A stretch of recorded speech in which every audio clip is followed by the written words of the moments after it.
Talk about it with Franjez. Today's special guest is a media personality, an entrepreneur, a philanthropist, a designer. The list goes on. Today's guest is Kamey Gomez. Woo! Cheering for yourself. Yes, I like gotta that. give yourself your flowers. Thank you, though, for that absolutely. intro. Absolutely. Thank you for being here. Yes, of course. I'm excited. We Thank got you. a Gemini energy out here in the room, so I feel like it's going to be a good combo. We're going to get into all of that stuff. Hell yeah. Let's start off with a little wellness check. How you doing today? I love that question. I'm okay. I'm good. Perfect. I like it. Positivity. All right, let's start from the beginning. Where were you born? Harlem, USA, the best place in the entire world. Born and raised on the east side of Harlem. I feel like that's definitely a big part of just who I am, like everything that I've just experienced growing up there, just like my style and just my vibe, like really comes from Harlem and the east side. So shout out to the east. Nice, nice. So, how were you as a kid? What were you into? As a kid, I was just super like creative and adventurous, similar to how I am now.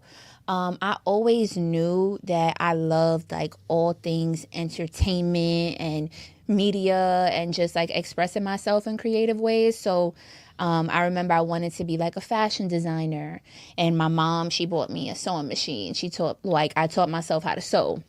Then I wanted to be a hairstylist. She bought me a mannequin. I cut all the hair off. Then I wanted to be a dancer. She put me in dance class. So it's like I wanted to be everything in the book. And sure enough, my mom definitely, believed in me and, kind of gave me an avenue to explore that side of myself. But definitely as a kid, like I was always on my computer, like looking for information, looking for a way out. Creating things on iMovie. I was a DJ once upon a time. I did music videos on my iPhone on iMovie. So it's like, you name it, in entertainment and creative spaces, like that's what I wanted to do. Nice, nice.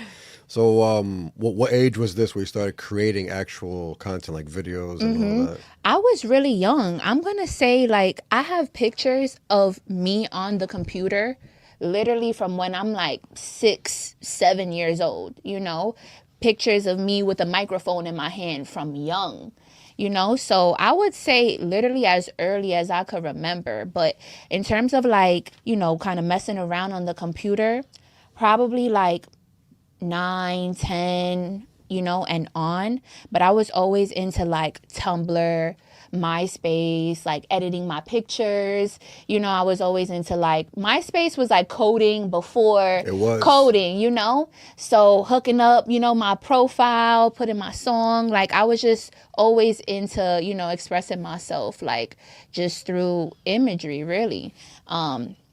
So, yeah. All right. And then what's high school like? High school for me was interesting because I went to a predominantly white high school in Chelsea.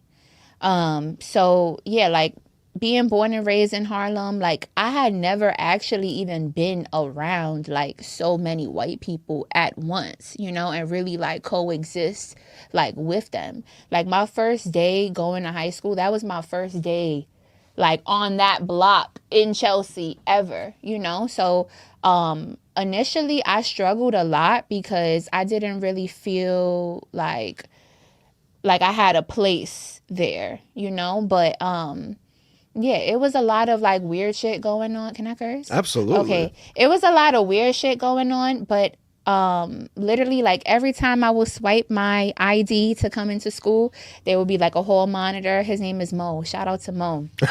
And I would always be like, Harlem in the building.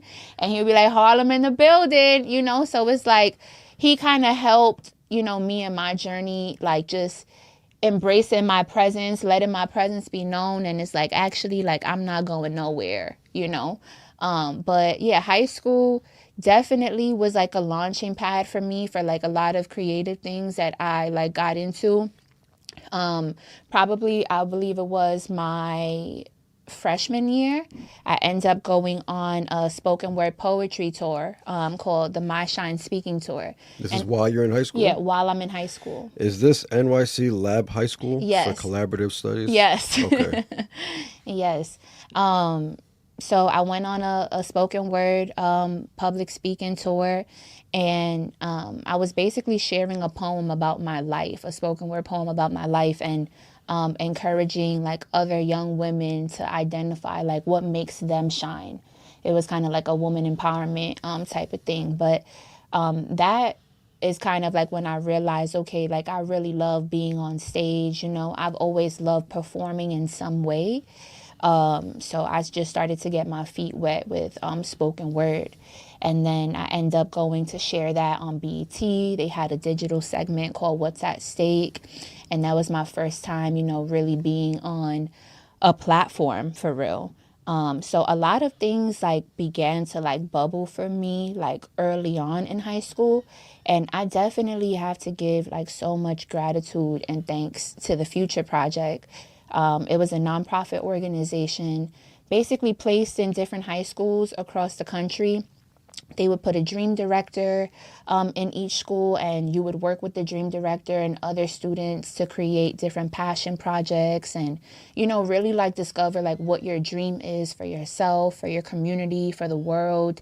And they really help ignite my fire for real, because like I said, when I was growing up, like I always had the itch and desire to do so many creative things, but I didn't know where to start. Like I didn't have a plug, I didn't have a mentor, I didn't have somebody in my family that either graduated from college or could give me advice or was in the industry, so having, the Future Project in the school, it was like God intentionally placed me there, because when I first got accepted to lab, I was boohoo crying. My mom had to take me to the principal to be like, listen, this is a good school. Like, you're good, Tell us about the school. Well, it was ranked apparently number 3 by the New York Times. So once upon a time, I don't know if it still is now, was a very like academically rigorous school. Let me run down this list of it says activities and societies: Black Alliance Club, the Future Project, HIV and AIDS Action, LMU, Girls Flag Football, Student Government, and Spanglish. Yes. What's Spanglish? It was like a club that it was like a student body kind of club that was started at lab, and it was for just the Spanglish community, I guess. So those were kind of just like different organizations like in high school that I was like a part of like throughout my years. But definitely What's different about this high school and, let's say, a public school? Because it seems very different, but I can't wrap my head around it. It's a public school. It's still a public school, but honestly the difference with lab is really the culture. Like I've worked at Apple, before, and the culture at Apple, if anybody has ever worked at Apple or works at Apple, is like very distinct. The way that they handle customer service and just even interactions amongst people. And I feel like lab, has a very kind of like special approach when it comes to like education and learning and just like student body, really. So I was able and just super blessed to have a elective around social emotional learning called SEL, and my school had a partnership with Yale University for the Center of Emotional Intelligence, and they were kind of gearing up to do a campaign called the Inspire Red campaign and the Emotion Revolution. And the intention of that was kind of just to see like how kids are feeling emotionally while they're in the classroom and like how that translates into academia.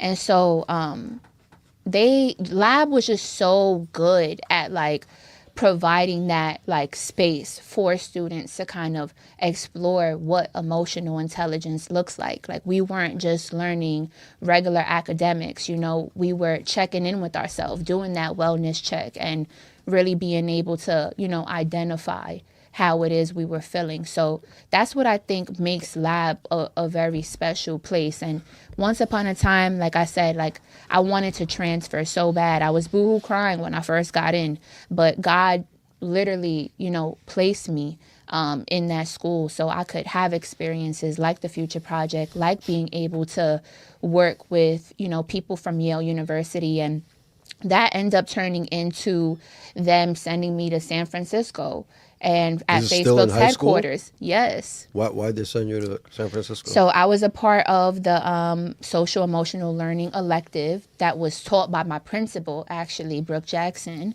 And I didn't know who these people were, just sitting in the classroom, listening on. But I guess they saw how I was engaging in the class, and they were like, we want a student like representative from this school, to come out and basically kind of troubleshoot, some ideas that we have around the campaign.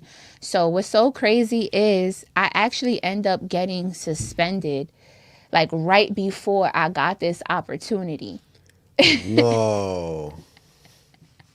I got suspended right before, but my principal still wanted me to be the representative for the school because she's a real one.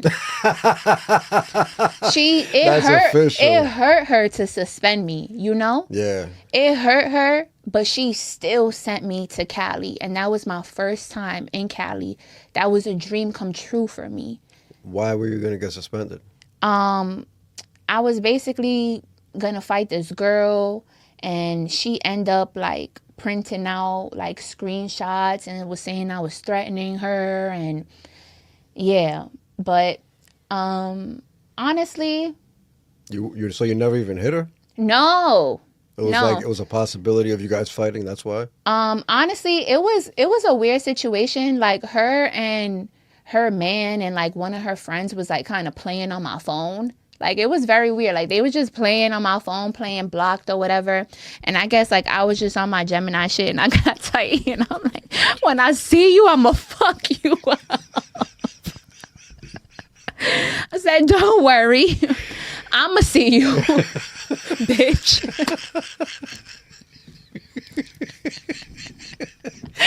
And then suspended just for that.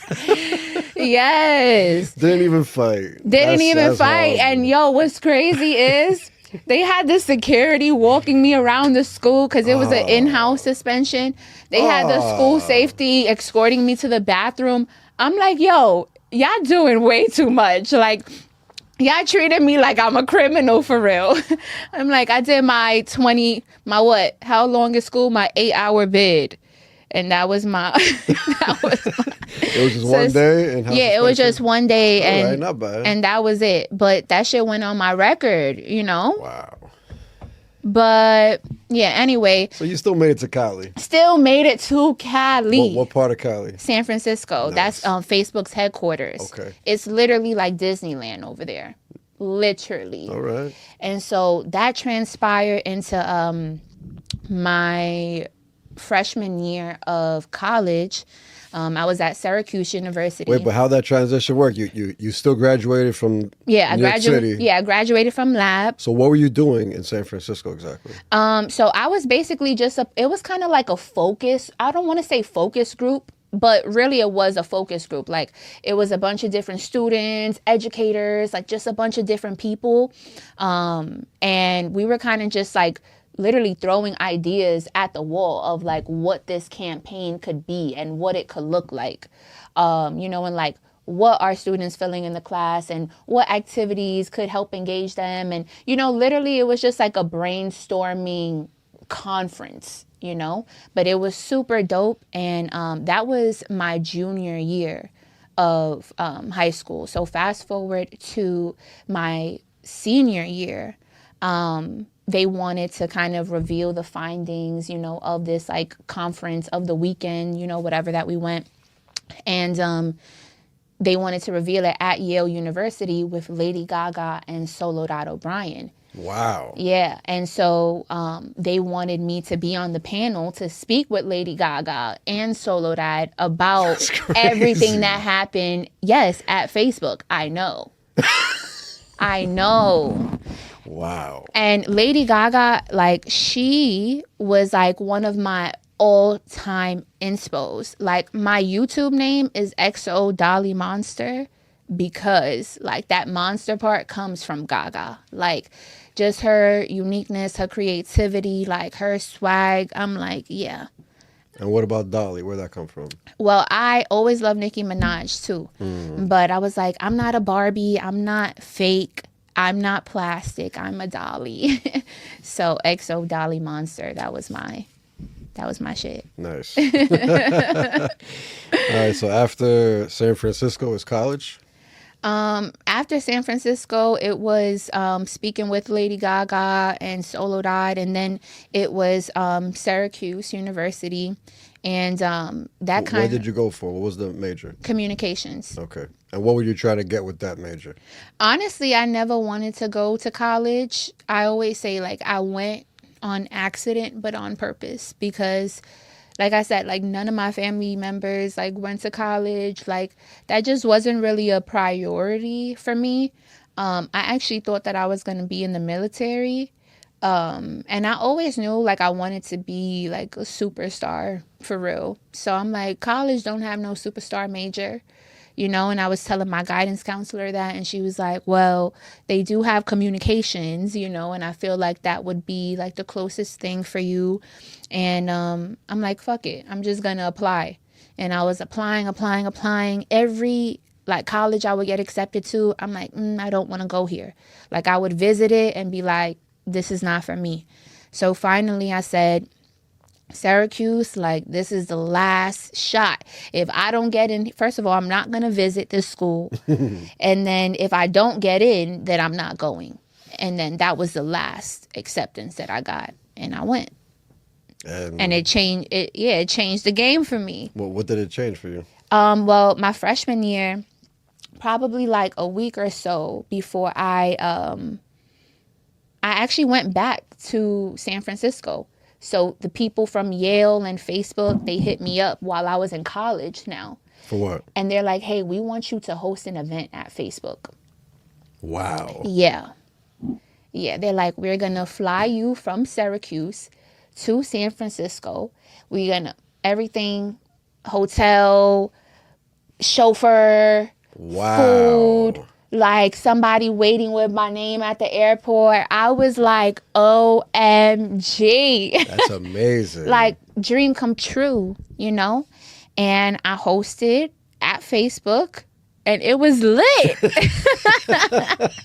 That's incredible. And then literally when I came back to Syracuse, a couple days later, I had an audition to interview Charlemagne the God. Because, an organization at Syracuse was bringing him to campus, and, people was just talking about, who would be a good fit or whatever. And people saw that I was already doing so many things in high school. So as a freshman, they like, who is this girl? So they invited me to audition. And I auditioned against a girl who was a senior, and her major was like actual media communications. Like, my major was communications and rhetorical studies. Okay. So it was more like language and persuasion and rhetoric. But yeah, I'm like, she's a senior. Obviously she's been studying media for super long. Like, she's going to get it. And, I end up getting it. Amazing. And my first interview ever was with Charlemagne the God in front of like 1,000 people. Wow. Yeah. And at this point, do you still have that anxiety on stage, or are you confident and you killed it? Honestly, I do get anxiety because I care, but also at the same time, I always remind myself, like, they're just people. They're just people. If I mess up, I'm going to correct myself, and y'all know what I meant. And I'm going to keep it moving. Yeah, like, it's like we having a conversation right now, like nothing really separates us. So I kind of keep that mentality when I'm on the stage. Like, the stage is the only thing separating us, but we really all just people. Nice.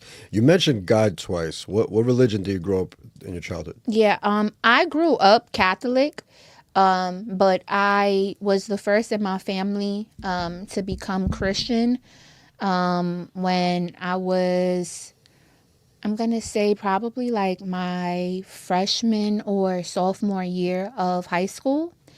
And God is so faithful because like he doesn't start a work and then like not finish it, you know, and like leave you hanging. Like I didn't like build a relationship with God and then it just finished with me, you know, like my mom, she was like fully into like Catholic faith and, you know, she ended up becoming Christian as well. And my sister, she actually wasn't even really into her faith at all. And, you know, she ended up getting saved. Her children are saved and dedicated to the Lord. So I'm just excited to see, you know, how God really saves like the rest of my family. So what happened at 14, 15, around that age that made you switch over to Christian? Honestly, I've always just felt like I can't even say like really what it was, but I always like felt like I was like searching for like the truth really, or like just searching for like some type of comfort, some type of answer, some type like just something, you know, really. And yeah, I never really went to like Catholic church like that. And the moment that I did go to a non-denominational Christian church, actually a cop that lived in my building, he invited me and my mom and my sister, and we end up going. And I just felt like a certain connection, you know, like to like the Holy Spirit. I couldn't really identify what it was in that moment, but it just opened something in my heart. And I just kept going to church, kept going by myself, kept going. And my mom at the time, I hope she's okay with me sharing this story. But like my mom at the time, you know, she believed in like, you know, saints and, you know, just like kind of really like just worshiping saints for real. And one day I came home from church and I'm like, Ma, like, that gotta go, you know, like, you know, everybody obviously got their own beliefs, you know, but I'm like, Ma, like, you know, that gotta go. Like, God is a jealous God. He's the one and like almighty God. And, you know, you put your faith in him, like he's going to answer your prayers. You say he's jealous? Yeah. He's not jealous. God is a jealous God. I believe. And when I say that, I mean that I think God. Jealous is a negative thing. But I would say jealous in the sense of like, I don't believe that God is content with having like other idols of your heart. You know, so when you put other things before God or when you make things your God, I feel he feels jealous in a way, you know, of like, no, like you're my child. I want you to lean on me. I want you to put your faith in me. You know, I want to have that relationship with you. I want you to know that I could fulfill all of your needs. So that's what I mean when I say jealous. I see what you're saying. You know, that's kind of He the wants message. you to see clearer. Right. That's how I would put it. He wants you to see clearer. You're worshiping the wrong things. Right. And like I'm a believer that our faith should solely be reliant, you know, on God, and nothing really that is man-made or, you know.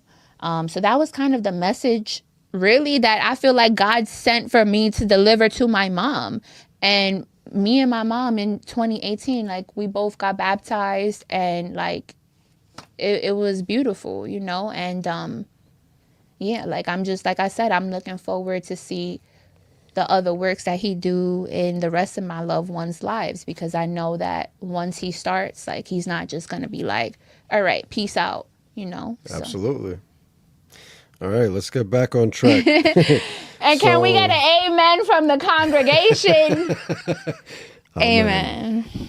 So, Charlemagne the God is where we left off. That interview went well? Yes, I was so nervous because this was like Charlemagne when he was like wild Charlemagne, you know, like when he was on the Breakfast Club walling people up and like really like, you know, checking them and asking like crazy questions. Like people was like, yo, like, you know, be careful with Charlemagne, like know how you coming, like be prepared. And I'm like, OMG, this is my first interview Like, what? And then it's with like a legend of interviews, you know? And literally right after, he was like, you should work at a radio station. Damn. And I was like, if I could even get a tour of a radio station, like, I would be grateful, you know? And he was like, no, like, seriously, like, you should work at a radio station, like, you know, take my number. And so, you know, we end up getting connected from then, and like, he's been my mentor and just a person, you know, in my life ever since. That's amazing. Yeah, definitely. Charlemagne, you know, got to give him his flowers, because he's definitely empowered me in so many ways. You know, I've worked on both of his talk shows. I've worked at the Breakfast Club, and just being able to witness him have a talk show and do what it is ultimately, you know, that I like love and aspire to do. Like, that right there is rewarding in itself. So, you know, I got a lot of gratitude and appreciation for him. Absolutely. So what comes next? Graduation? Yes. Well, I mean, I had a couple of different experiences through college that definitely like were transformative. You know, I've had a lot of internships, studied abroad. Was the volunteer work, the Send Relief, that was during college? Yeah, yeah. Let's jump into that one. Yeah, that was my sophomore year of college. And I basically went to Puerto Rico with a couple of students from Syracuse. We did disaster relief for Hurricanes Irma and Maria. And we spent a couple of days out in Puerto Rico. And that was my first time even being in Puerto Rico as a full Boricua. So it was like super touching for me, you know. And at first I always thought I was just like bougie, and I'm like, I don't want no mud, no bugs on me, you know, like I'm like, like, where's the AC? But that experience changed my life, because just giving people fresh water, giving them food, clothes, cleaning their homes, disinfecting their homes, like just like talking to them. And it's around Christmas time, you know, like that right there, seeing their reactions and just how appreciative they were, like that just did something for me. You know, it was a feeling that I can't really describe. Like, nothing amounts to giving, not really getting anything in return, but knowing that you're making a difference. So the following year, I was like, you know, I need to do this again. And I ended up having the Gomez toy drive. I did it with my colleague at the time, Eddie Gomez. Shout out to him. That's why we called it the Gomez toy drive. Everybody was like, why are y'all calling it Gomez? And it's like his last name is Gomez and mine is too. So we were like, yo, fuck it, Gomez. Yeah. You know? So we did it. It was a great turnout. And the following years, I just, you know, continued it by myself with a couple of other volunteers from social media. We were raising money through Cash App, just promoting on social media. And I would just organize, you know, different community drives, whether it's holiday initiatives or back to school drives.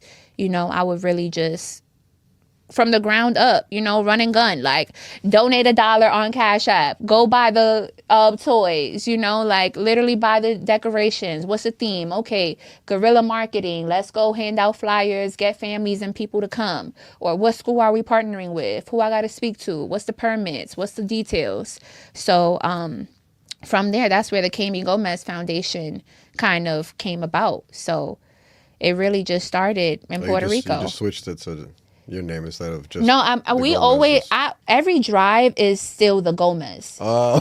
So I just continued it. Still makes sense for you too. Right. Yeah. So I just kept it like that. So I'm like the Gomez Toy Drive 1, the Gomez Toy Drive 2, the Gomez Backpack Drive, the Gomez Comeback Drive, the Gomez Roblox Wonderland. That was the last one that I did. So kind of just stuck with it because yeah, it works. Yeah, and everything, you know, that I have going on is kind of branded around like, you know, me and my brand and Kamey Gomez and KG and Gomez, you know. So it's like, fuck it. I like it. So what comes next? What year are we up to? I'm not even sure. But I have 2017 as the relief time. Yeah, but I started I started community service and giving back in 2017, and I've been doing it ever since. So definitely looking to have another drive sometime this year as well. The last drive that I did catered to a school in the Bronx. We did the Gomez Roblox Wonderland. So we did a whole party for the kids. We had the Grinch, we had toys, we had food, we had a DJ, we had face painting. Like, we had everything, you know. Then we actually had enough funds left over that I fundraised, that I was able to take more of the toys, and with my sister gave those out to a shelter in the Bronx, and you know, people who were just getting displaced and transitioning from place to place, and that was super dope as well. So it was kind of like a part two, you know, like a give back part two, like actually being out in the street and like interacting with families going into the shelter that weren't expecting to get blessed on a random Saturday, you know? And then also the kids in school who may not like have a high quality home life, you know, where they're getting toys or getting things that they like for Christmas or experiencing that childlike joy, you know? So I think it's definitely beyond material things and more kind of just about like the intention and energy that you're putting into something, and like how that could cause a ripple effect and really create an impact in somebody's life. Like, you never know. 100%. Absolutely. What's the 135 agency? That's a PR agency that I work with. I do freelance work with them, but yeah, basically do a bunch of like red carpet screenings and premieres and press junkets and press runs. So constantly working with like super high level talent, really just making sure they have a seamless experience. And like, I'm just an executor, you know? So it's like, I'll create a run of show, and that's exactly how it's gonna go on the day of, you know. And even with just like hiccups and stuff that happen naturally, it's like you got to be able to think on the fly and problem solve and really just see a production from start to finish. So I'm really grateful, you know, for the opportunity. Shout out to my sis, Shatina, for definitely, you know, putting me on. But grateful for those opportunities, because I've met so many people just along the way, and it's like, you know, I've always dreamt of being on a red carpet, and now I literally work red carpets. I just worked one 2 days ago. Oh, what's nice. Today? Tuesday? Today is Wednesday. Oh yeah, 2 days ago. So yeah, that was super dope. Nice. Nice. Is that where you've had those interviews with like Jim Jones, Styles P, Dapper Dan? I seen like these clips of interviews. No, that's actually me just like meeting these people. You feel me? Where? It looks like events you're at, no? Yeah, yeah, whatever events I go to that talent is gonna be there, I'm interviewing, you know? So that's amazing.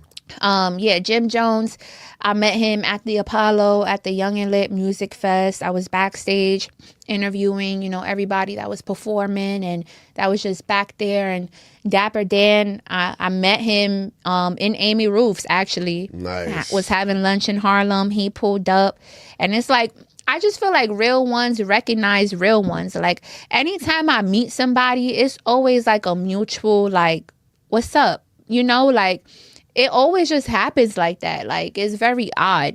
But yeah, like, it's always just like a cool, like, you know, connection to where it's like, oh, hey, like, you know, can I ask you a couple of questions? Like, I have a platform, this, and that. So that's kind of how those things happen. Nice. Just right time, right place. Literally, and being prepared at any moment. Like, staying ready so you don't got to get ready. Hell yeah. Absolutely. What's boohooman.com? Boohoo Man is a UK brand. I don't know if you've heard of just like Boohoo, but yeah, they're like a clothing brand. They similar to like Pretty Little Thing, whatever. But I've been able to work on their Black Friday campaign, creating some content for them. Their Black Friday campaign was called Get the Bag. So I was outside with them creating some content, giving some ideas, and then they end up giving a give back as well. So I feel like something about me is like just putting the dots together, like helping identify what influencers, who is really like popping in the city, who's moving and shaking things, you know, whose brands align with the mission of, you know, what the campaign is. So really just being there, like ear to the streets, and also just being a tastemaker in the sense of like, okay, this is what looks good. You know, this content is the idea that is going to go viral. You know, this is what's going to get engagement. So kind of just like really having good taste, you know, and lending that over to brands. I see the networking is heavy. Yeah. What's the where are we now in the timeline? Are we still in college while you're doing all this networking? No. I want to talk about what happens after college. Yeah, I ended up graduating in 2019. I actually graduated early from Syracuse, and obviously COVID happened right after that. I was working at Apple as a technical expert. That was actually the longest job that I've had. And honestly, not that it was so random, because a girl from my high school actually like recommended me to work there. She was like, hey, like, I think you would really enjoy working at Apple. Like, I think you should apply this and that. And me and her wasn't even that cool. And I'm like, really? And she's like, yeah. And she ended up like referring me, and I got the job. I eventually ended up like moving up. I was working in Syracuse, and I moved to the city, and I was a technical expert. So I was really getting busy behind the Genius Bar, fixing phones, battery screens, everything. And yeah, that was cool. That was cool until it wasn't. But yeah, I've had so many jobs since then. Like, I'm really the definition of a hustler. Like, you name it, I've done it. You know, like, it may look like, oh, you know, it comes super easy to her, or, you know, she got accomplishments flying left and right, and it's like, nah, I really grind for every single thing I have. Any experience, any person I've met, like, it's been a fight. You feel me? So yeah, never luck. Hate, just wait your turn. I like that. It's not luck, it's you being prepared for the moment. Exactly. And I definitely think just like my faith plays a big role in it as well, because these are all the things I pray for as a child, you know, all the things I surrender to God. So faith without works is dead. You know, you have enough faith, you put in the work, guaranteed to see something come from it. I like that. Absolutely. Faith without works is dead. I like that. I never heard it like that. Polymath Network. How'd you meet them? I met Angelo actually at the Angie Martinez barbecue last summer, and I was doing interviews backstage, and my mic stopped working, and Angelo had a spare mic, and my cameraman just ran down on him. He lent us the mic, and from there, you know, like, we end up just establishing a rapport. But you know, shout out to the Polymath Network for, you know, just inviting me to host their first live event. It just happened at the Yonkers Brewery, so that was dope. We had a good time. It was a bunch of other podcasts there too, and yeah, it was lit. Nice. I like that. Who's the first person you think of when you think of success? Honestly, myself.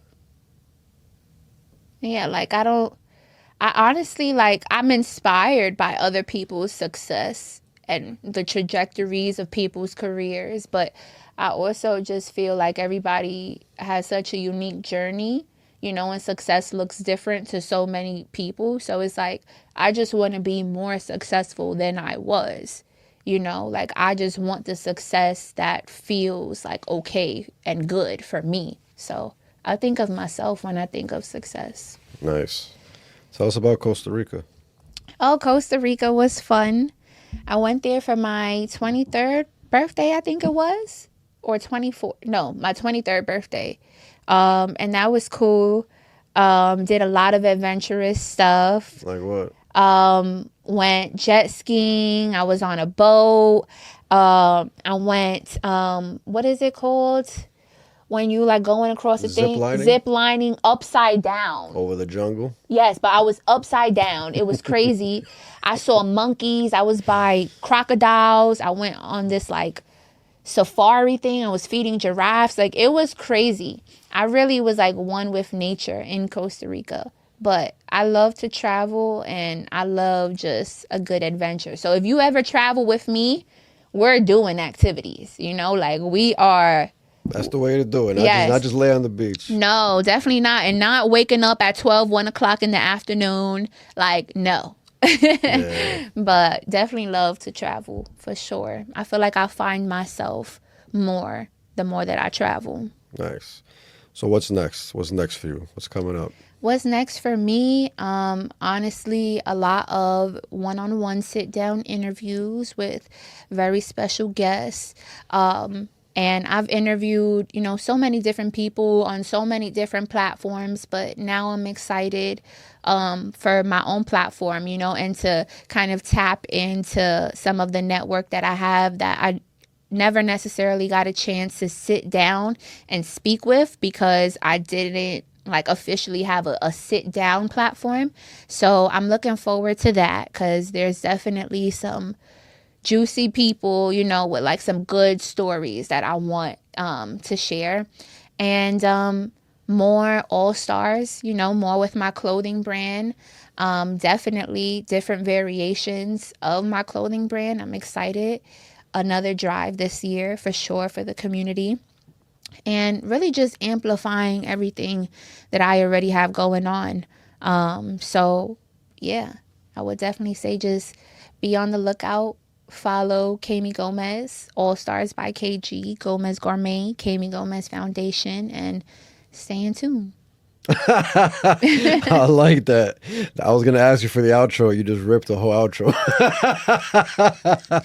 Perfect. Any last advice or any last words you want to leave the people with?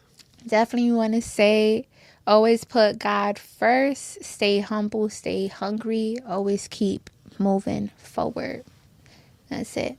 Awesome. Thank you very much for the conversation. Thank you for having me. What was that? I was chatting. I hope I didn't. No, it was perfect. Okay, great. And thank you to everybody that watched. Peace and love. Later.